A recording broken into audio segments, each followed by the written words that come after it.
The massive ship moved through space like a living mountain. Its surface was not metal, but something that looked like bone and flesh mixed together. Strange lights pulsed along its sides like a heartbeat. Inside this giant vessel, Empress Velthara sat on her throne made of crystal and gold. Velthara was tall and thin with pale blue skin that seemed to glow in the dim light. Her eyes were black as space itself, and when she spoke, her voice echoed through the huge throne room. She had ruled the Crinoid Empire for 3,000 years. In all that time, no one had ever said no to her.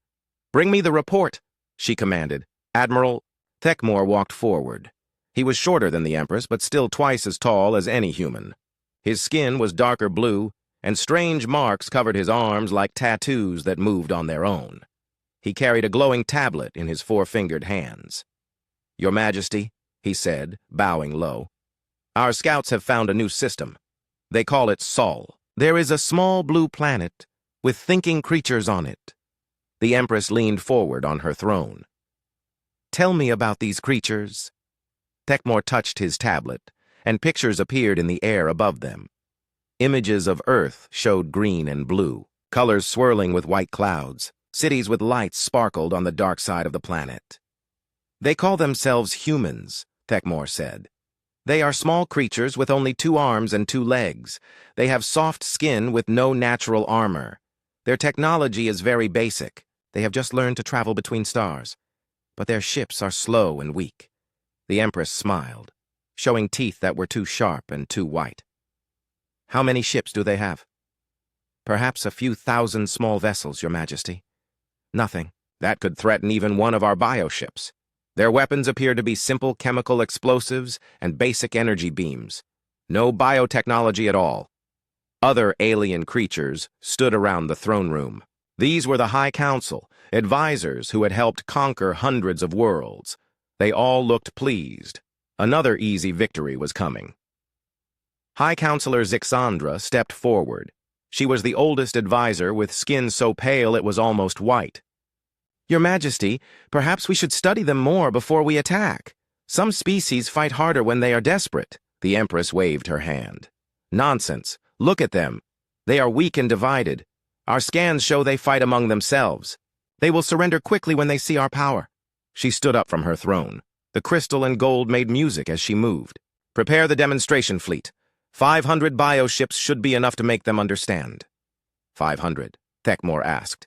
"Your Majesty, we have never needed so many ships for a first contact." "I want these humans to know exactly how small they are," Velthara said. "When they see our fleet, they will fall to their knees immediately. Then we will take their planet and add their system to our empire." The bioships of the Crinoid fleet were grown, not built.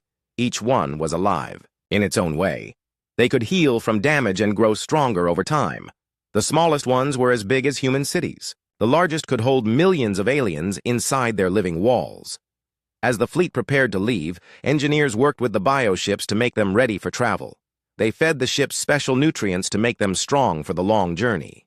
The ship's living engines pulsed with energy that looked like lightning trapped in glass. Meanwhile, far away on Earth, Admiral Park Hyun-woo was having his morning coffee at Luna Command Station. Luna was humanity's main military base, built inside the moon. Park was a calm man with gray hair and steady hands. He had spent his whole life in the military, working his way up from a simple soldier to the leader of Earth's space forces. The morning was quiet. Park was reading reports from the outer colonies when the communications officer ran into his office. "Sir," the young woman said, breathing hard, "we're getting a signal from outside the solar system. It's definitely alien." Park set down, his coffee cup. Humanity had wondered for centuries if they were alone in the universe. Now they had their answer. "Put it on the main screen," he said. The image that appeared made everyone in the command center step back. Empress Velthara's face filled the screen. Her black eyes seemed to look right through them. When she spoke, her voice was cold and proud. "Primitive species of Sol 3, she began. "I am Empress Velthara of the Crinoid Empire. For 3,000 years, my people have brought order to the galaxy. We have conquered 5,000 worlds and ruled over countless species." Park watched the alien's face carefully. He had studied military history his whole life. He knew the look of someone who was used to winning. "You will surrender unconditionally within 72 standard hours," the Empress continued. "You will submit to imperial rule and provide tribute. Your planet will become part of our empire. Your people will serve us. This is not a request. This is a command." The message continued for several more minutes. The Empress explained how other species had surrendered quickly and how their lives had improved under Krinoid rule. She talked about the great honor of serving the Empire. She made it sound like she was offering a gift. "Compliance brings protection," she finished. "Resistance brings extinction. Choose wisely." The screen went dark. For a long moment, nobody in the command center spoke. "Sir," the communications officer said quietly, "she's not bluffing about having a big fleet. Our deep space sensors are picking up massive ships entering the outer system, hundreds of them." Park nodded slowly. He opened a secure channel to Earth's government. Within an hour, the United Earth Defense Council was meeting in emergency session. Leaders from every nation and colony came together in the underground conference room beneath Geneva. The discussion was loud and angry. Some leaders wanted to surrender immediately. They pointed out that humanity had never fought aliens before. They had no idea how strong these Krinoids really were. "Look at their ships," said the representative from Mars colony. "Each one is bigger than our largest space station. We can't fight that." Other leaders disagreed. "We don't know anything about their intentions," said Earth's president. "What if they plan to enslave us? What if they want to destroy our culture?" "We have to think about our children," said another voice. "What kind of world are we leaving them?" The argument went on for hours. Park listened to all of it, but he had already made up his mind. When the politicians finally asked for his military opinion, he stood up slowly. "I've studied every war in human history," he said. "I know what happens to people who surrender without fighting. Sometimes the conquerors are kind. Usually they are not. But I know one thing for certain." He looked around the room at all the worried faces. "The moment we give up our freedom willingly, we lose everything that makes us human. Our ancestors fought and died for the right to choose our own path. I will not throw that away because an alien with a big fleet tells me to." The vote was close, but in the end, the council made their choice. They would not surrender. Park returned to Luna Command Station and called his communications officer. "Send this message to the alien fleet," he said. "To Empress Velthara of the Krinoid Empire. Humanity thanks you for your offer. We respectfully decline. We prefer our freedom." The message was short and polite, but its meaning was clear. For the first time in 3,000 years, someone had said no to the Krinoid Empire. When the message reached the alien fleet, Empress Velthara could not believe what she had heard. She made them play it again 3 times. "They said no?" she whispered. Admiral Thekmore checked his translation systems twice. "Yes, Your Majesty. They refused to surrender." The Empress stood up so fast that her throne cracked. Her black eyes blazed with fury. In 3 millennia of conquest, this had never happened. Every species had surrendered when they saw the might of the Krinoid fleet. Fear had always been enough. "Impossible," she hissed. "They are insects. They are nothing. How dare they refuse me?" High Counselor Zixandra tried to speak, but the Empress cut her off with a wave of her hand. "Prepare for attack," Velthara commanded. "I will show these humans what happens when someone defies the Krinoid Empire. They want to fight? Very well. They will learn what real power looks like." As the alien fleet moved deeper into the solar system, Admiral Park stood on the observation deck of Luna Command Station. He could see Earth hanging in space like a blue jewel. Somewhere out there in the darkness, an alien empire was coming to destroy everything he loved. But Park was not afraid. He had work to do. Empress Velthara paced back and forth on her throne room floor. Her anger made the living walls of her ship pulse faster. The bioship could feel her emotions and responded to them like a nervous animal. 72 hours, she said to Admiral Thekmore. "I gave them 72 hours to surrender. They have wasted my time with their foolish refusal." "Your Majesty," Thekmore said carefully, "perhaps we should send a larger demonstration. Sometimes species need to see our power before they understand." The Empress stopped pacing and turned to face him. "No, I will not wait any longer. These humans think they can ignore me. I will teach them respect. She pointed at the star map, floating in the center of the room. Send 50 bioships to attack their outer colonies, destroy their space stations, kill enough of them to make the others afraid. When they see their people dying, they will beg to surrender. High Counselor Zixandra stepped forward. Her old face was worried. Your Majesty, we know very little about how these humans fight. Would it not be wiser to study them first? Study them? Veltara laughed, but the sound was not pleasant. Look at their ships, Counselor. They are made of simple metal. They move slowly. Their weapons are weak. What is there to study? Sometimes the smallest creatures fight the hardest when they are cornered, Zixandra said quietly. The Empress waved her hand dismissively. 50 bioships against a few thousand primitive vessels. The battle will be over in minutes. Admiral. Tekmor bowed and left to prepare the attack fleet. As he walked through the living corridors of the great ship, he felt uneasy. In all his years of service, he had never seen a species refuse the Empress's first offer. Usually, the sight of the Krynoid fleet was enough to make any civilization surrender immediately, but these humans had said no. Why would they do that, unless they thought they could fight? Meanwhile, at Europa Station, Captain Li Da-un was getting ready for war. Europa was one of humanity's outer colonies, built in orbit around Jupiter's ice moon. The station was home to 50,000 people and served as a mining and research center. Da-un was a small woman with sharp eyes and quick hands. She had spent 10 years in the Earth Defense Force, working her way up from pilot to station commander. When the alien ultimatum came, she had volunteered to stay and defend Europa while civilian ships evacuated as many people as possible. How many ships do we have? She asked her second-in-command, Commander Kim Jae-won. 43 combat vessels, Kim replied. Most of them are converted mining ships and cargo haulers. We also have 18 fighters and about 200 nuclear mines. Da-un nodded. It was not much, but it would have to do. What about the civilian evacuation? 30,000 people are already on their way to Earth. 20,000 more are still on the station. The last transport ships are loading now. Good. Tell them to hurry. Da-un looked out the viewport at the space around Europa.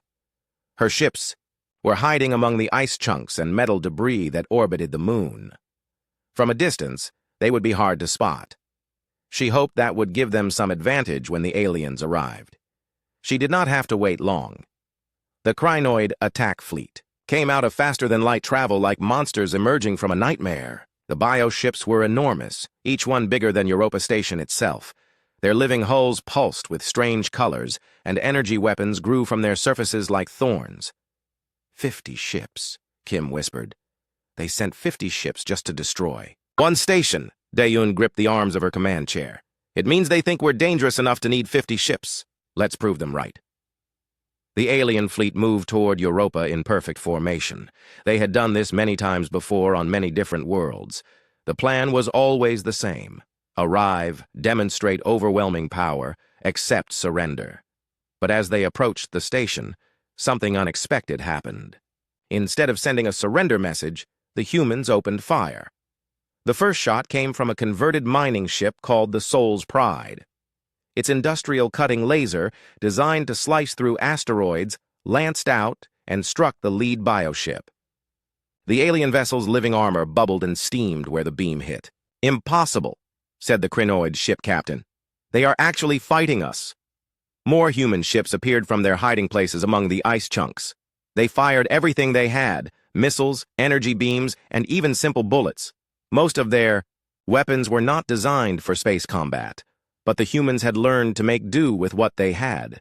Engineer Kim Tae-ho had spent weeks modifying the mining equipment for battle. He turned ore haulers into missile platforms and converted industrial lasers into weapons. His greatest success was the Busan Heavy, a massive mining ship that he had turned into a flying fortress. "Fire the main cutter!" he shouted over the communication system. The Busan Heavy's mining laser was designed to cut through solid rock. When it hit a bioship, it burned straight through the living armor and into the creature's internal organs. The alien ship screamed, actually screamed, as it died. The Krynoid captain could not believe what he was seeing. How are they hurting us? Their technology is primitive. His answer came when a small human fighter crashed directly into his ship's weapon cluster. The pilot had run out of ammunition and chose to use his ship itself as a weapon. The explosion destroyed several of the bioship's energy weapons and killed the fighter pilot instantly. "They are insane," the alien captain whispered. "They are actually willing to die." More human ships made suicide runs. When their weapons stopped working, they rammed the alien vessels. When their engines failed, they set off their nuclear reactors and turned their ships into bombs. The space around Europa became a battlefield, unlike anything the Krynoids had ever seen. Commander Choi Bo-Ra was watching the battle from her intelligence post on the station. She had been studying the alien ships since they arrived, looking for weaknesses. What she found surprised her. "Captain Lee," she called over the communications system, "the alien ships fight like a pack of animals. They all move together, like they're sharing one mind." "What does that mean?" Dawan asked while firing the station's defense guns. "If we can confuse their communication, we might be able to break their formation. I'm reading strange energy patterns between their ships. I think they talk to each other using some kind of biological signal." Da-Yun thought quickly. "Can we jam it?" "Maybe. But we would need to get close to their command ship." Da-Un looked at the tactical display. The largest bio-ship was hanging back from the main battle, probably directing the others. Getting close to it would be suicide. "Kim Tae-ho," she called to the engineer. "How much power can you give me if I shut down everything except engines and shields?" "Enough to make one fast run at their big ship," Kim replied. "But Captain, the station's weapons are the only thing keeping them back. If you leave—" "The station is lost anyway," Da-Un said. "But maybe we can hurt them enough to make them. Think twice about attacking Earth." She transferred command of the station to Commander Kim Jae-won and took a fast attack ship called the Incheon's Fury. The ship was small and quick, designed for hit-and-run attacks on pirates. It was not built to fight aliens, but it would have to do. Da-Un's ship raced through the battle zone, dodging energy beams and bioship tentacles. Several alien vessels tried to stop her, but she was too fast and too small to hit easily. The human fighters that were still alive formed up around her, sacrificing themselves to clear a path. "For humanity!" shouted one pilot as his ship exploded against a bioship's hull. "For our children!" cried another as she rammed her fighter into an alien weapon. Dae-Yun reached the command bioship and fired everything she had. Her ship's weapons were not strong enough to seriously damage the massive vessel, but that was not her real goal.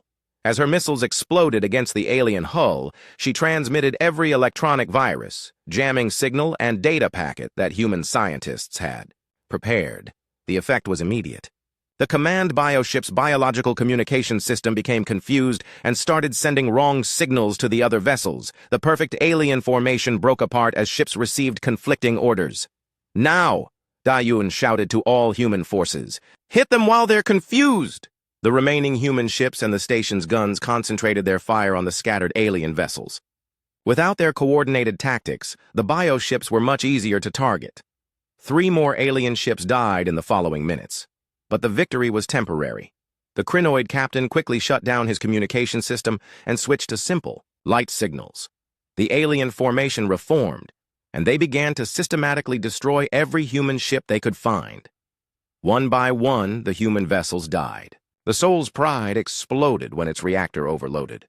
The Busan Heavy was torn apart by alien energy weapons. The fighters fought until they ran out of fuel and ammunition, then rammed the enemy ships in final desperate attacks.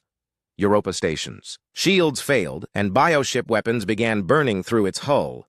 Commander Kim Jae-won ordered the final evacuation as the station started to break apart. Da-Yun's ship was damaged and dying, but she managed to send one last message to Earth. "Tell them we hurt the aliens badly. Tell them humans don't surrender. Tell them we'll be waiting when they get to hell." Her ship exploded a moment later. When the battle was over, Europa Station was destroyed and every human ship was gone.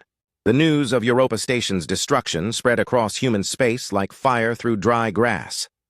Every communication channel carried the same message. Captain Lee Da-Yun and her brave defenders had fought to the death against impossible odds. They had taken 13 alien ships with them. On Earth, people gathered in the streets to watch the news reports. Some cried for the lost heroes. Others felt anger burning in their hearts, but most felt something else: pride. Humanity had faced the unknown and fought back. Admiral Park Hyun-woo stood in the war room deep beneath Luna Command Station.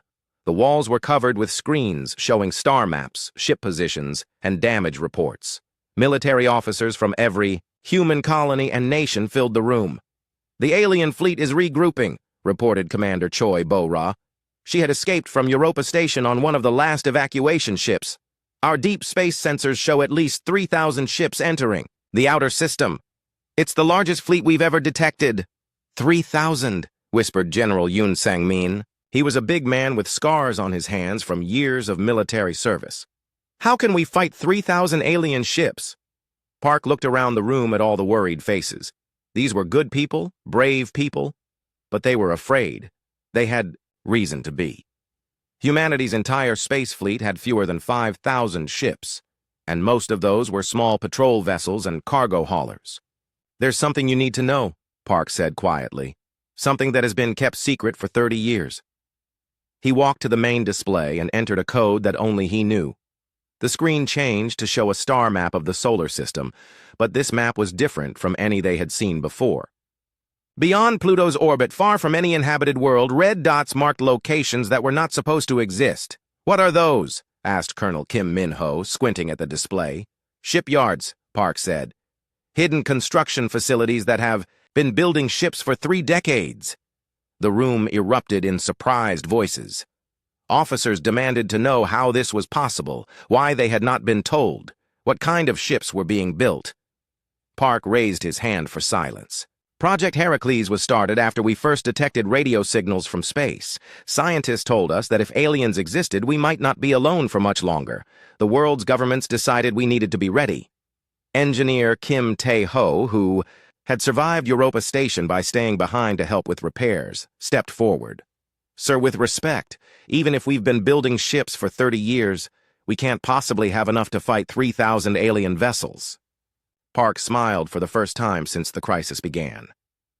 "Kim, how many ships do you think we could build in 30 years if every nation on Earth, Mars, and the outer colonies worked together? If we used every asteroid mine, every orbital factory, every resource we could find? I don't know, sir, maybe a few hundred?" "Not a few hundred," Park said. 1,000. 1,000 supercarriers, each 20 kilometers long, each one capable of carrying an entire battle fleet. The silence in the room was so complete that they could hear the air circulation systems running. Nobody spoke for almost a minute. Finally, General Yoon found his voice. 1,000 supercarriers? That's impossible. Where did we get the resources? The people to build them? "We've been preparing for this war since before you were born," Park explained. "Every mining ship that disappeared in an accident was really being sent to the secret shipyards. Every metal shortage was caused by materials being diverted to ship construction. Every person who volunteered for deep space research missions was really working on Project Heracles." Commander Choi Bo-ra was studying the star map carefully. "Sir, if these ships exist, why haven't we seen them? Our sensor networks should have detected construction on this scale." "Because they're not in our solar system," Park said. "The main shipyards are in the Centauri system, hidden behind Jupiter-sized gas giants. Other facilities are scattered across a dozen nearby star systems. We've been building humanity's real fleet far from Earth, where no one would think to look." He entered another code, and the display changed again. This time it showed technical drawings of ships unlike anything they had ever seen. The supercarriers were massive beyond imagination, bristling with weapons, and capable of launching thousands of smaller vessels. "The Heracles-class supercarrier," Park announced. 20 kilometers long, 5 kilometers wide. Each one carries 300 fighters, 50 bombers, 20 patrol ships, and a full marine battalion. They have armor made from the strongest materials we could develop, and weapons that combine human engineering with captured alien technology." "Captured alien technology?" General Yoon asked. "We've been collecting alien artifacts for decades. Every crashed probe, every piece of space debris that didn't match human engineering. Our scientists have been studying them and learning how to build better weapons." Engineer Kim Tae-ho was examining the technical specifications with growing excitement. "Sir, these ships, the power systems alone are incredible. How did we develop technology this advanced?" "By working together," Park said. "Every nation, every colony, every brilliant mind we could find. When humanity faces extinction, we stop fighting each other and start fighting for survival. The Admiral walked to the center of the room. For 30 years, this project has been the most closely guarded secret in human history. Presidents, prime ministers, and colony governors knew about it, but most military officers did not. We couldn't risk the information leaking out. But now, the secret is out, said Colonel Kim. What happens next? Park's expression became grim. Now we find out if 30 years of preparation was enough. I'm sending activation codes to all Project Heracles facilities. The Supercarriers will begin arriving in our system within 48 hours. He paused and looked at each officer in turn. I need volunteers to crew the fleet. This will not be an easy fight. Many of us will not survive. But if we don't try, humanity dies. Every hand in the room went up.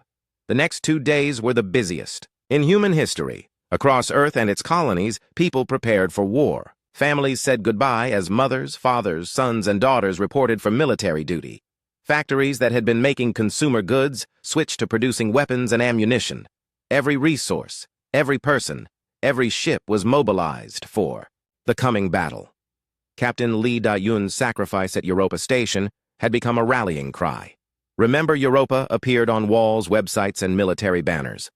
Her final message, tell them humans don't surrender, was broadcast on every communication channel. The first supercarrier arrived exactly 48 hours after Park sent the activation codes. The ship came out of faster-than-light travel, near Mars, and moved toward the inner system. People on Earth and Luna could see it with simple telescopes, a massive shape that blotted out stars as it passed. More ships followed. One by one, the supercarriers entered human space and took their positions in the asteroid belt. Each one was accompanied by smaller vessels, cruisers, destroyers, fighters, and support ships. The secret fleet that humanity had been building for 3 decades was finally coming home.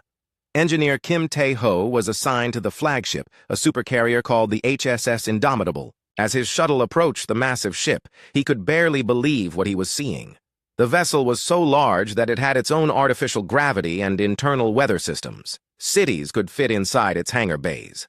The ship's commanding officer was Fleet Captain Lee So-young, a woman who had supposedly died in a deep space accident 5 years earlier. In reality, she had been commanding Project Heracles ships for most of her career.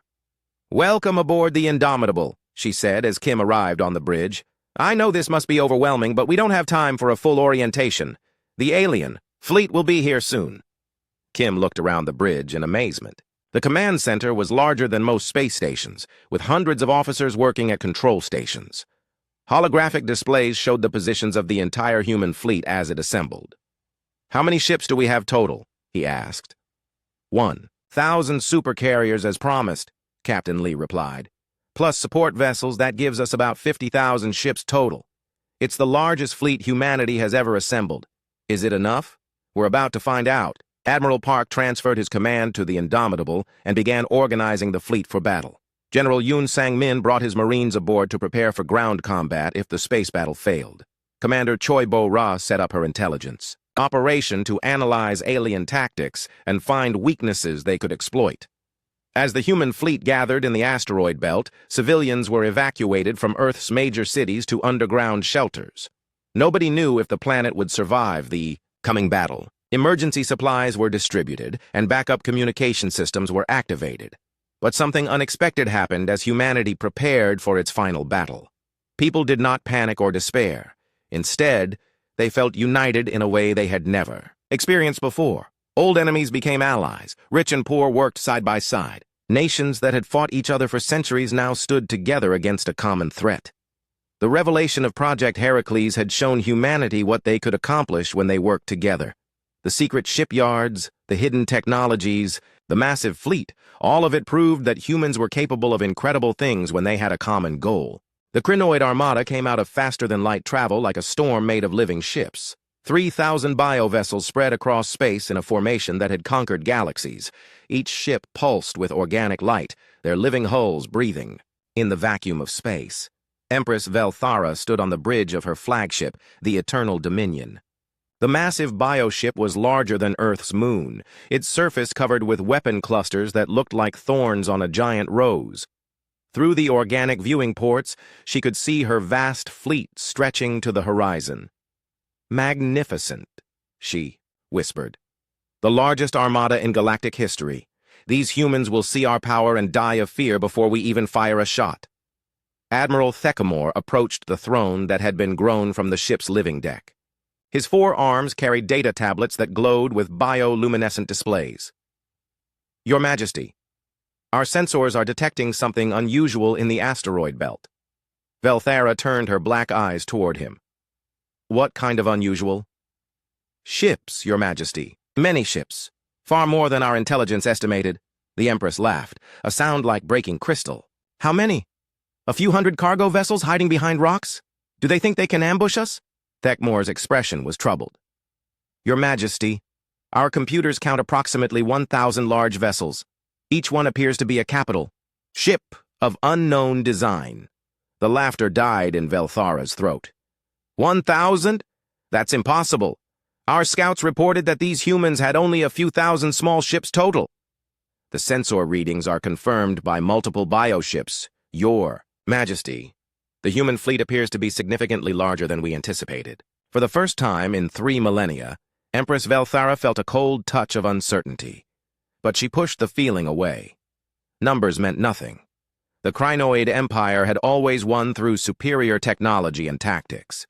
"It doesn't matter," she declared. 1,000 primitive ships against 3,000 biovessels? The outcome is still certain. Order the fleet to attack formation." Meanwhile, aboard the human flagship HSS Indomitable, Admiral Park Hyun-woo watched the alien armada approach on his tactical displays. The enemy fleet was spread across millions of kilometers of space, their bioships moving in perfect coordination. "They're beautiful," said Fleet Captain Lee So-young quietly. "And terrifying." Park nodded. The alien vessels looked more like sea creatures than spaceships. They moved with a grace that human ships could never match, flowing through space like schools of fish in an ocean made of stars. "All ships," Park announced over the fleet communication system. "Enemy contact in 15 minutes. Remember your training. Remember Europa Station. Remember that we fight for the right to exist as free human beings." Engineer Kim Tae-ho was at his station in the Indomitable's command center, monitoring the ship's systems. The Supercarriers' fusion reactors were running at full power, feeding energy to weapons that could crack moons. Around him, hundreds of officers prepared for the largest space battle in human history. "First-wave fighters are ready for launch," reported the flight operations officer. "Marine assault teams are standing by," added General Yoon Sang-min. Commander Choi Bo-ra looked up from her intelligence station. "Sir, I'm reading something strange about the alien formation. They're moving like a single organism, not individual ships. I think they share some kind of group consciousness." "Can we disrupt it?" Park asked.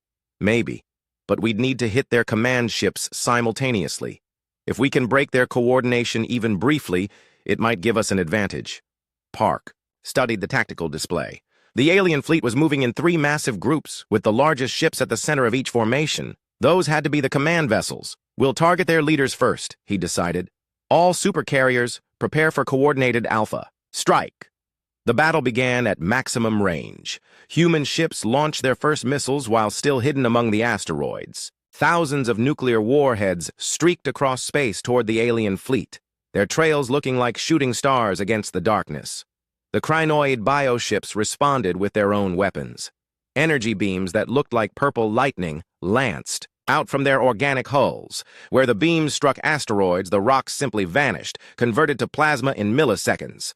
"Evasive maneuvers!" Fleet Captain Lee shouted as alien fire began reaching human positions.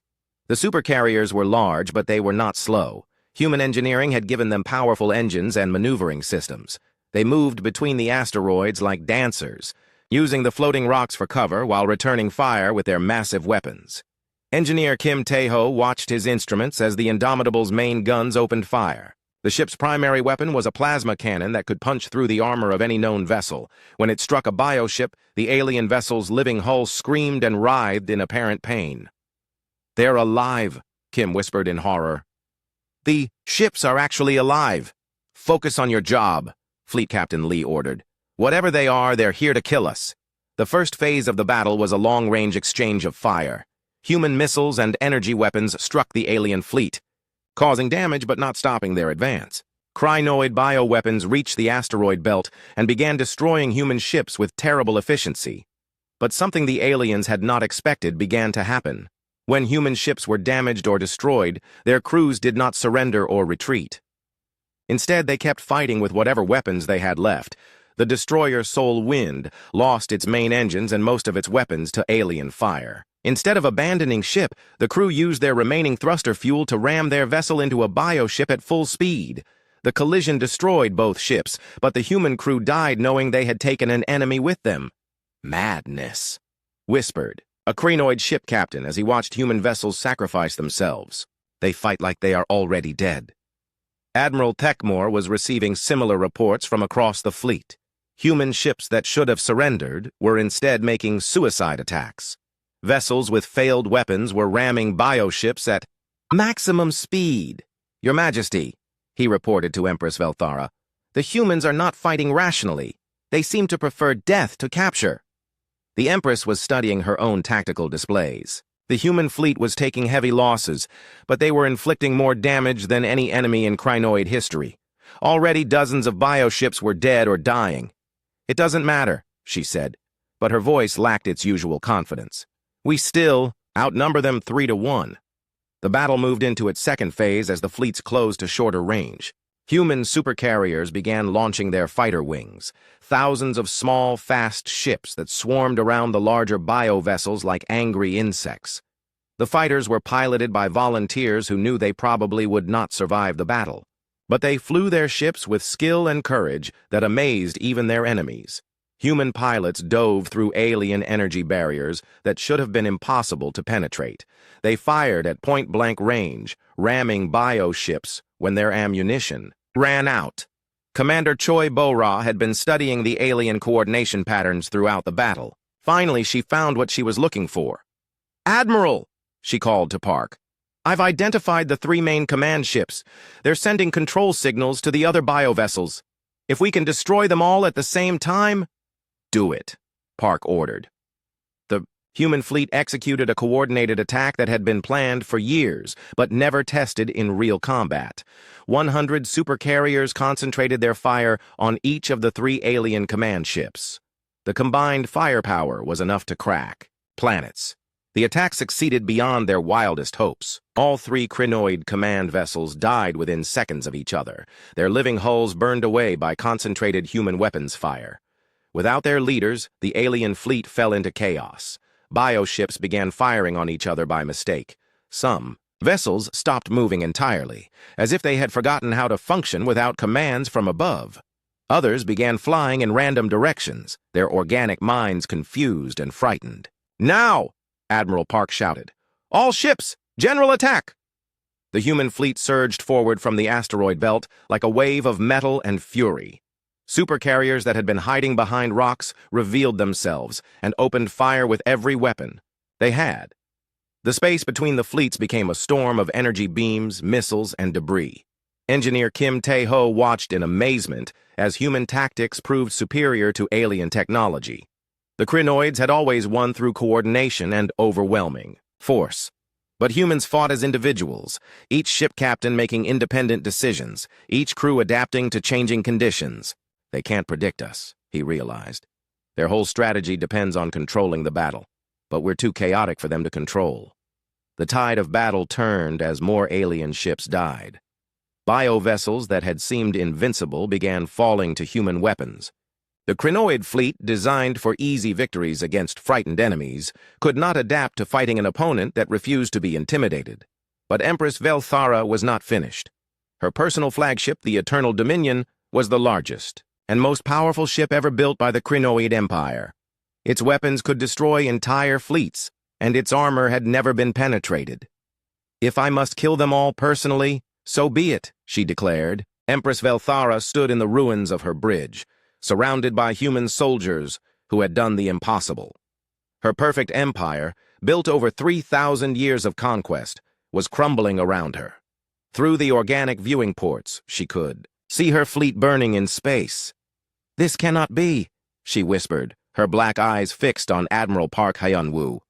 I am Empress of the Crinoid Empire. I have never been defeated. Park looked at the tall alien with something that might have been sympathy.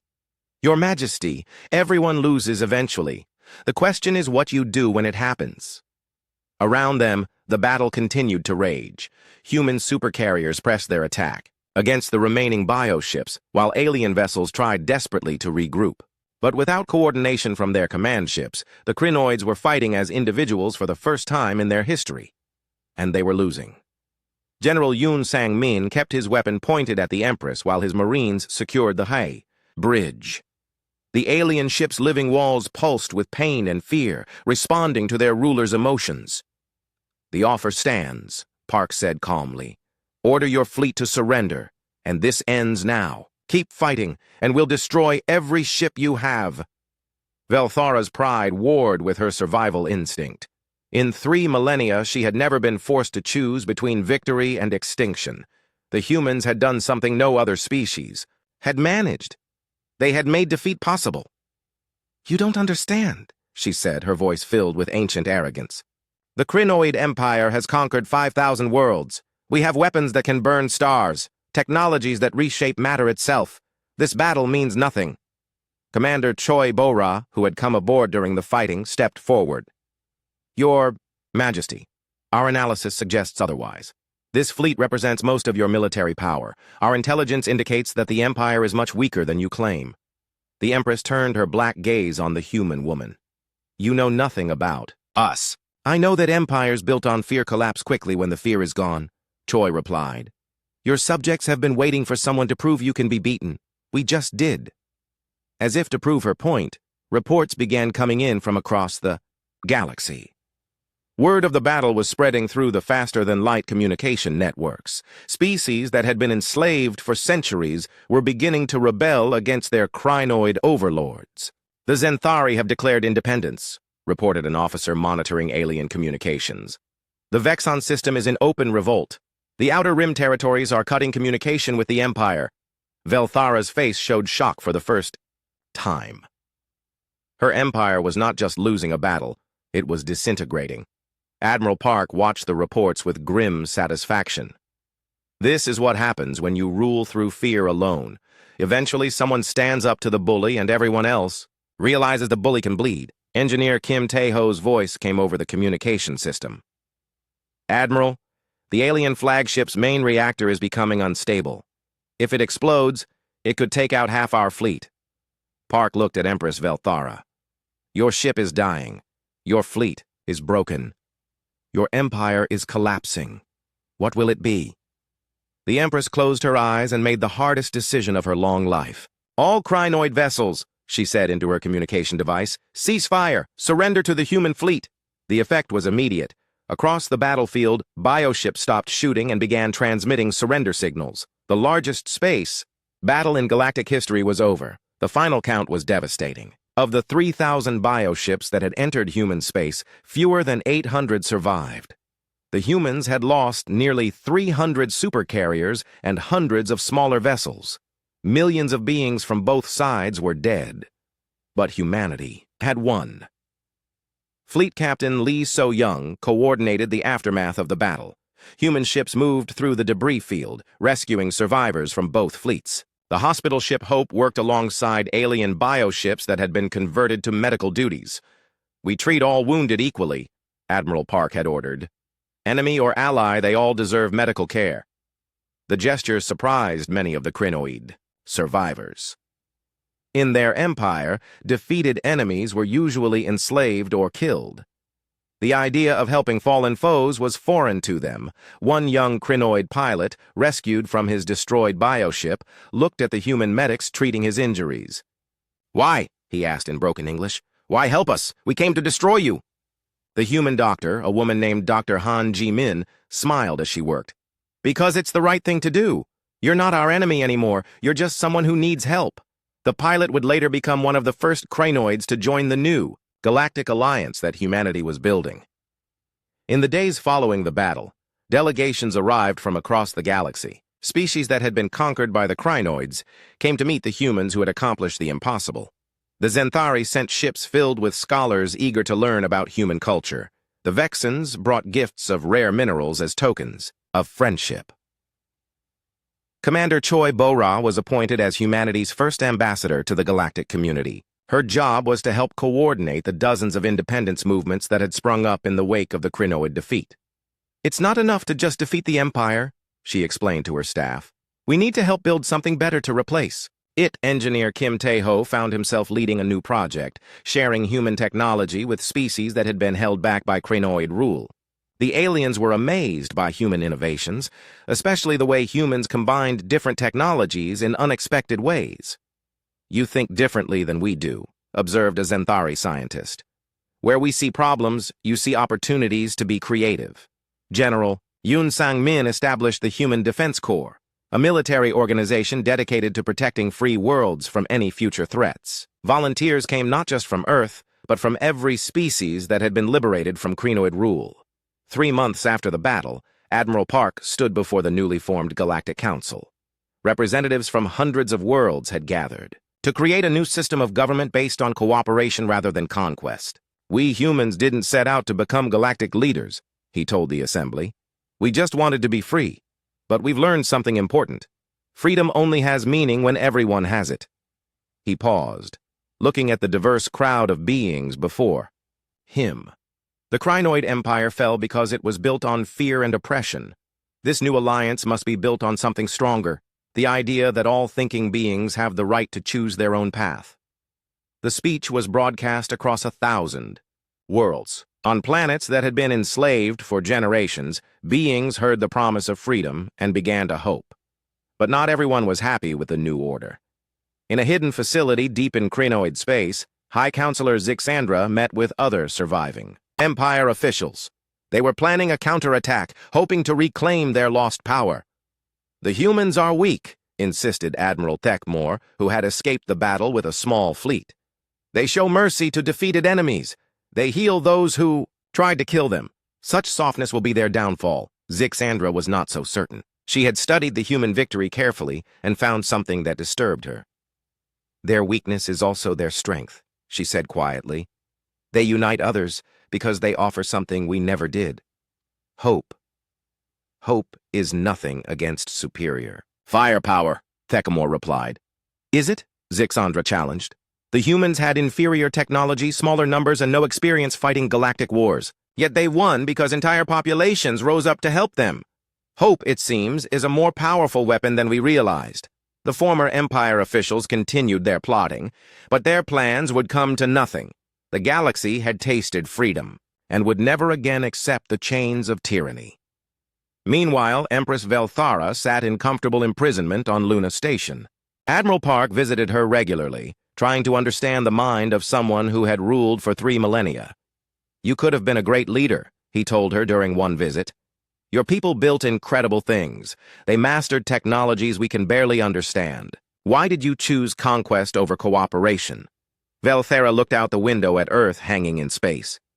"Because conquest was easy," she said finally. "When you have superior technology, it's simple to take what you want. Building something together, that requires trust. And trust is much harder than fear." "But it lasts longer," Park observed. The former Empress nodded slowly. "Perhaps. Your alliance may survive longer than my empire did. But can it survive success? When humans become the dominant power in the galaxy, will you remain as noble as you are now?" It was a question that would haunt Park for years to come. 6. Months after the Battle of Seoul, humanity had become the unofficial protectors of galactic civilization. The remaining 700 supercarriers patrolled trade routes, defended independent worlds, and provided aid to planets devastated by centuries of Krynoid rule. Fleet Captain Lee So-young commanded the patrol fleet that kept the space lanes safe. Her ships bore a new emblem, a blue circle representing Earth, surrounded by stars representing all free worlds. "We're not conquerors," she told her crews.